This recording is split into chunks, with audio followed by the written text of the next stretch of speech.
Mais uma vez estou aqui. Sou Maria, semeando paz, amor e alguns conhecimentos sobre espiritualidade. Estamos falando sobre o perispírito, o quarto corpo, que todos nós temos. Continuando, falando sobre ele, vamos ver o que diz sobre Allan Kardec. Quando Allan Kardec usou o termo perispírito para identificar o corpo espiritual, ele englobou nessa definição o centenário das doutrinas espiritualistas e tomou esse conhecimento do domínio público, o que era então até agora ensinado apenas aos iniciados. Estou falando aí porque esse conhecimento sobre o perispírito, como já foi falado no começo, nós não estávamos preparados para saber a respeito desses corpos que ora nós estamos estudando. Então ele disse que era uma chamazinha, uma visão, um negócio sobrenatural. Mas que futuramente nós iríamos ter mais conhecimento. E foi o que está acontecendo, e é o que está acontecendo. Bom, quanto à localização da memória, podemos dizer que ela se localiza no perispírito. Vejam bem, pois, em se tratando do espírito imortal, como consciência eterna, vocês não conseguem entendê-lo ainda sem o vultório do perispírito. Porque o perispírito ele envolve a nossa alma, o nosso espírito. E futuramente, mais para frente, nós vamos ter maiores conhecimentos a respeito da nossa parte do espírito, do campo, do corpo mental. Podemos dizer que memória é a lembrança de todas as coisas vividas pelo espírito e registradas nas células sensíveis do psicossoma. Logicamente, toda a história de todos os fatos relacionados às diversas etapas da vida do espírito está gravado em sua intimidade. Mas é por intermédio do perispírito que se dão tais registros e poderão estar localizadas nas células do corpo espiritual como núcleos de manifestação.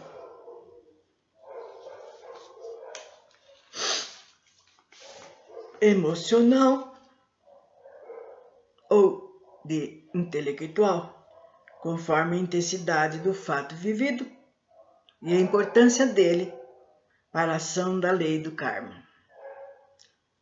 Como se dá o processo de armazenamento do registro das nossas vivências? Vejamos, toda ação realizada no mundo das manifestações físicas ou extrafísicas se traduz como um quanto energético de determinada vibração magnética, conforme a vivência do espírito. Os registros de cada experiência se manifestam como uma potência, sendo ela magnética de acordo com a vibração peculiar do ato praticado e ao pensamento mantido pelo homem em cada fase de sua vida.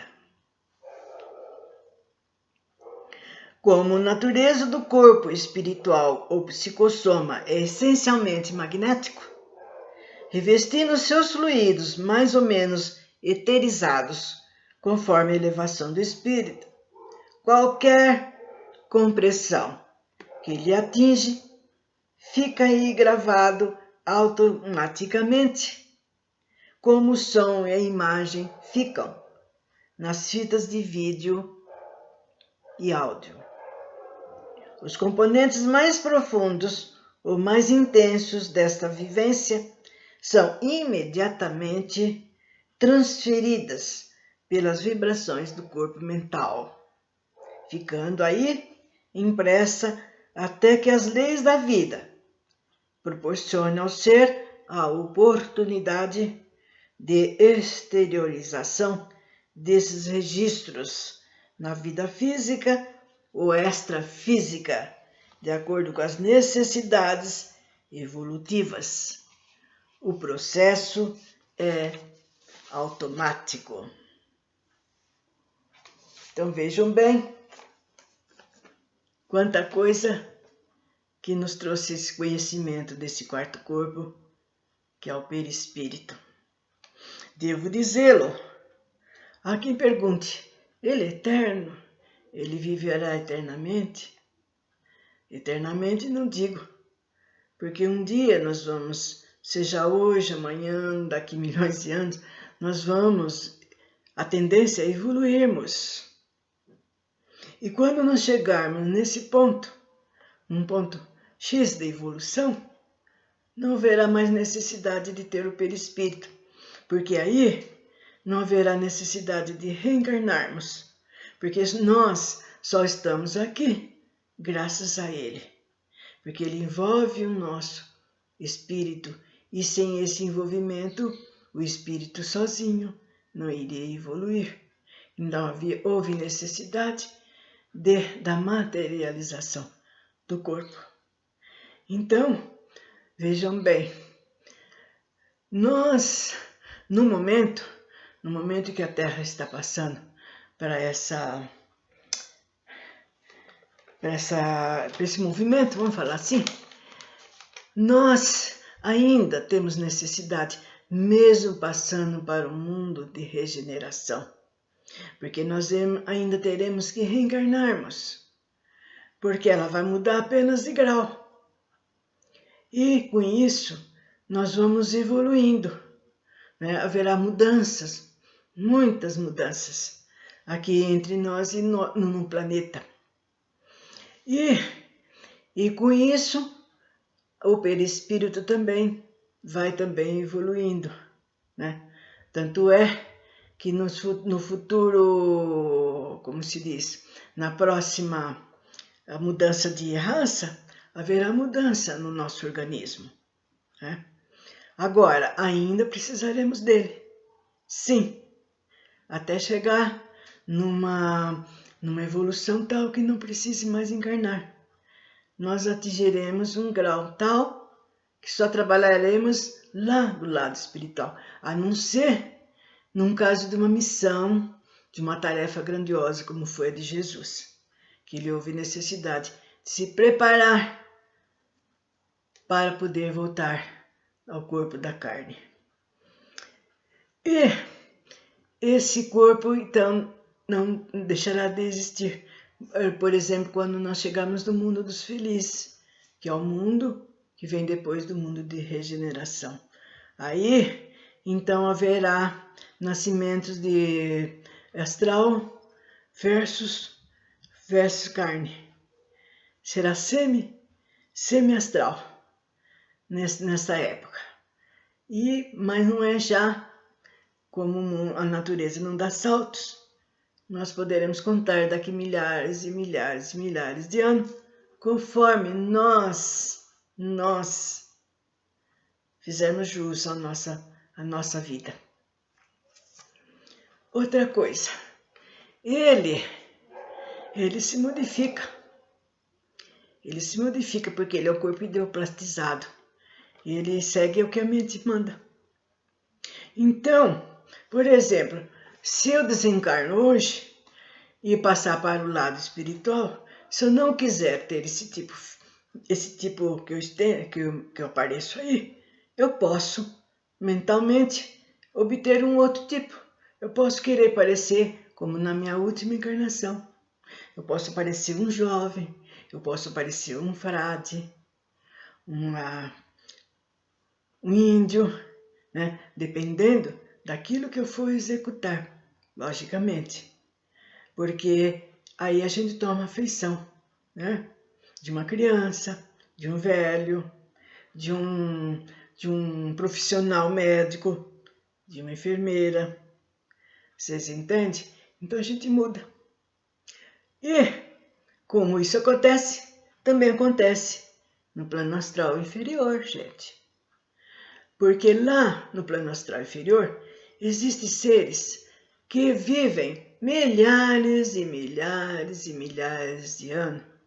São espíritos milenares. Vocês vão perguntar por quê? Porque como existe o livre-arbítrio, eles não são forçados a reencarnar. Porque eles querem ficar lá porque eles não querem ter o nosso corpo e retificar os males que eles fizeram. Então eles ficam lá. Eles ficam perturbando bastante, amealhando seres que desencarnam, que ainda estão perturbados, e eles levam para suas legiões, fazem eles de escravo, mas isso se aquele desencarnado tiver que passar por isso. Entendem? Principalmente pessoas que erraram muito, que prejudicaram o seu próximo e assim por diante. Agora, existe, porque abaixo daqui onde eu estou falando, existe o plano astral inferior. E ele é dividido em camadas, para assim dizer, para ficar mais fácil. As 3 primeiras camadas vivem os seres chamados Exus, que muito nos ajudam nesse planeta.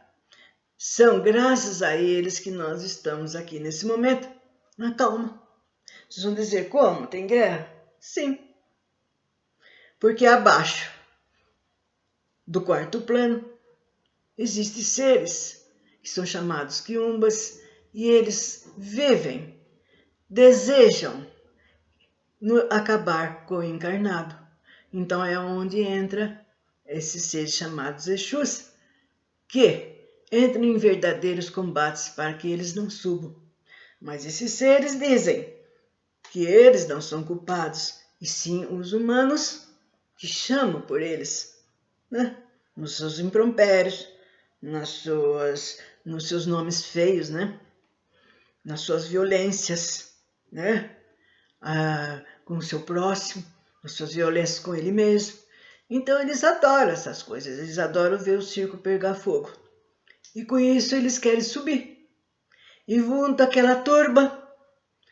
E muitas vezes acontece problemas na natureza, vulcões, cataclismas, e os Exus ficam ali firmes, impedindo que eles subam.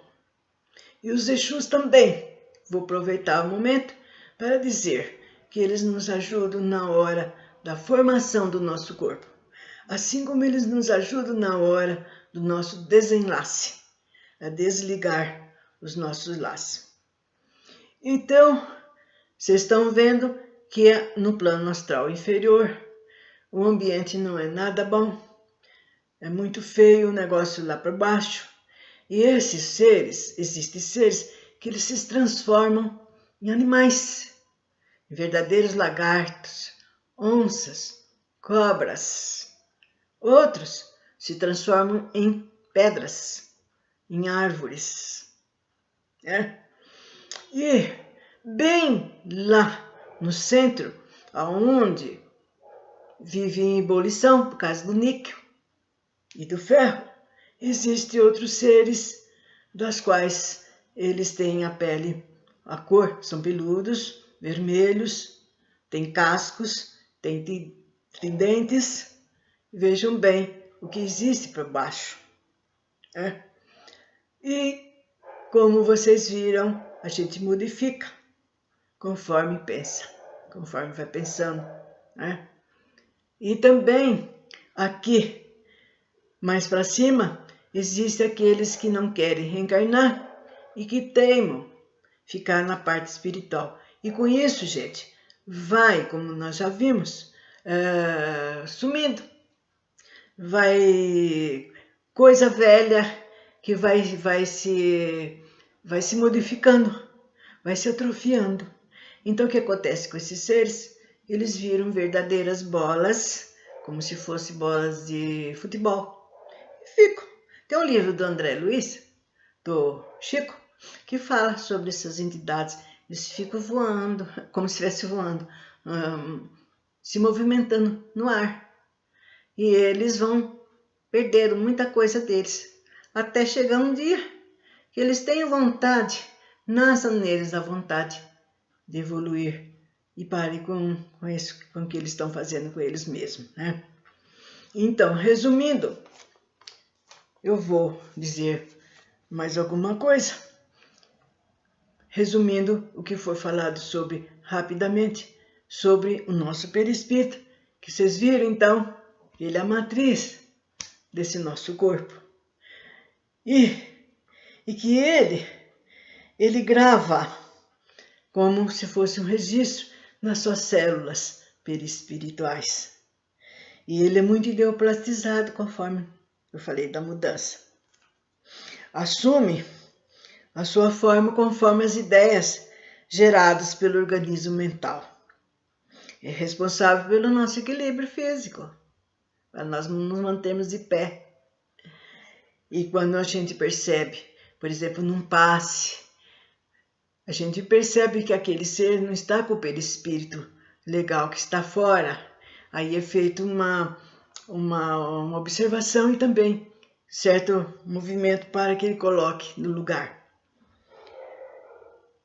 Ele, mais uma vez, é matriz nossa, e também tem os chakras, que também estes existem no outro corpo que iremos estudar. Só que do outro corpo, ele desaparece quando a gente morre, e do perispírito não. Ficará até enquanto nós tivermos o nosso perispírito. E falando também que foi muito importante sobre a localização da nossa memória, que futuramente ficará só no espírito. E, como disse, vamos lutar, vamos trabalhar para que esse nosso perispírito fique de acordo com as Budas, com aquela parábola de Jesus, que ele fica diáfano, como se fosse um anjo sobrevoando o espaço. Isso quando nós chegarmos à perfeição, minha gente. Vejam bem, tendo constituído o corpo astral, o qual o ser espiritual imanta sobre si outro veículo. Esse quinto veículo, veja bem, perispírito é o quarto, é de objetivação maior para o mundo das formas densas, envolvendo o corpo astral puro como um recipiente cristalino. Esse é o quinto corpo. Dá a forma certa, consistência, impede que a matéria astral, que é muito plástica, sofra modificação substancial em sua forma. Não permite que a forma do corpo astral pura seja alterada. Regula suas energias básicas e metaliza suas substâncias, as quais exudam sobre si, dando origem ao condensador etérico. Então vejam bem qual é a função desse quinto corpo, que é de proteger o nosso perispírito. Sem mais, até breve. Que Jesus nos proteja a todos.